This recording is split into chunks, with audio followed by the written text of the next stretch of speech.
예, 물론 있죠. 이제 땅을 보면 크게 두 가지로 나누는데 물이 가까우면 재물이 흥하고요. 그다음에 좋은 산이 가까이 있으면 큰 인물이 난다라고 보는 거죠. 그래서 서울을 보면 우리가 이제 그 서울 한강을 보면은 이게 W자로 돼 있어요. W자로 돼 있는 중에서 튀어나온 쪽이 다 부자 동네예요. 진짜? 그러니까 어디냐면은 청담동, 압구정동, 그다음에 한남동, 이천동. 그래서 물이 가까운 데 있으면 이제 재물이 왕성하는 땅이고, 이제 그리고 여의도 같은 경우에 은행이나 증권사가 많은 이유가 물과 가까이 돈이 흘러가야 되니까. 맨하탄도 마찬가지고요. 그리고 이제 큰 그 정치를 하는 그런 수도는 물보다는 이제 산이 가까워 있는데, 그러니까 우리나라 같은 경우 청와대도 이제 산과 가까이 있는 거죠. 경복궁도 그렇고. 그리고 다른 나라들도 보통 큰 수도 중에서 행정 수도는 물보다는 산을 가까이 하죠. 그럼 한남동 같은 경우는 산도 있고 물이 있으니까 두 개 다 좋은 거 아닌가요? 근데 일반적으로 남산 쪽. 산보다는 물의 기운이 크죠. 그래서 거기는 그 유명 정치인들보다는 재벌들한테 어울리는 땅이에요. 아마 그럴 거예요. 지금 살고 있는 집이 명당이라고 하는데 싫어할 사람이 어디 있겠습니까? 이제 그러다 보면은 다 서로 좀 약간 비용이 들고 뭐 그렇더라도 명당을 찾게 되는데, 이것과 관련한 여러 가지 사건 사고들이 좀 많이 있다고요? 예, 그렇습니다. 뭐 그게 문제입니다.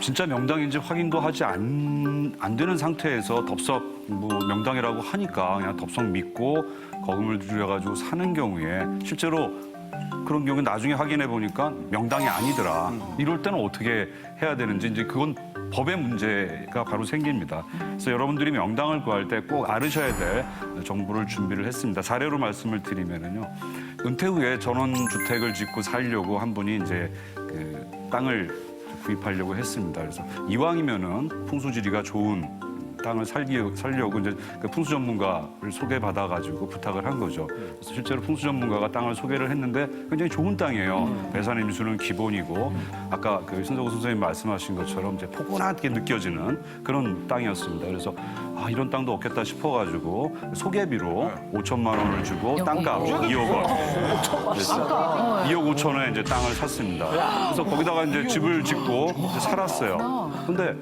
3년 정도 지나고 나니까 가족이 이유 없이 아프기 시작하는 거예요. 그래서 그냥 이유 없이 아프니까 다른 이제 풍수 전문가 소개를 받아가지고 한번 문의를 한 겁니다. 그러니까 이유 없이 아프다 그랬더니 결과적으로 보니까 수맥이 흐르는 흉지였던 거예요.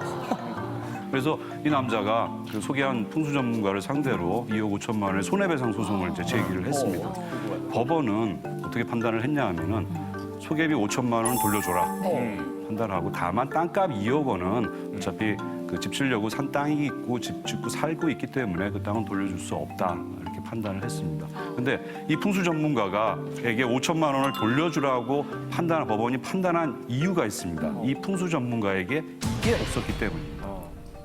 이게 없어? 이게 풍수 없었기 전문가가 때문에. 뭐가 있어야 되는군요.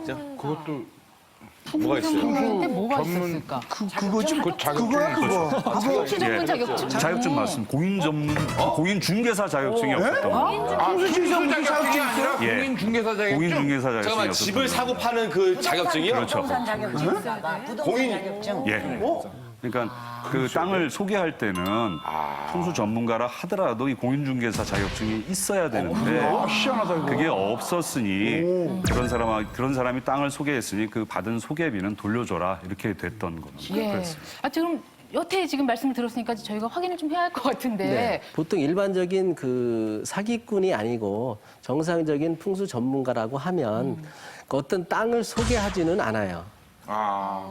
땅이 나와 있는데 의뢰하는 사람이 내가 어느 땅을 가지고 있는데 그게 좋으냐 나쁘냐를 판단하는 게 풍수 전문가지, 그거를 사고 파는 데 끼어드는 거는 거간꾼이지 풍수 전문가는 아니에요. 그러니까 거기까지 만약에 이제 일을 진행하게 된다면 어쨌든 분명히 공인중개사 자격증이 이제 확인을 하시고 그렇죠. 거기에 준하는 수수료를 또 받아야 된다.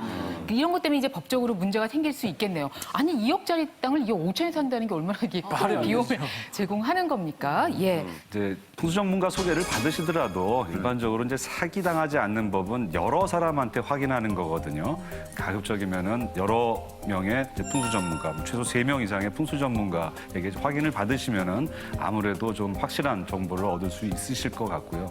그다음에 그 명당 소개를 했다고 해가지고 좀 과도한 소개비를 요구하는 경우는 일단 의심을 해봐야 될 것 같습니다.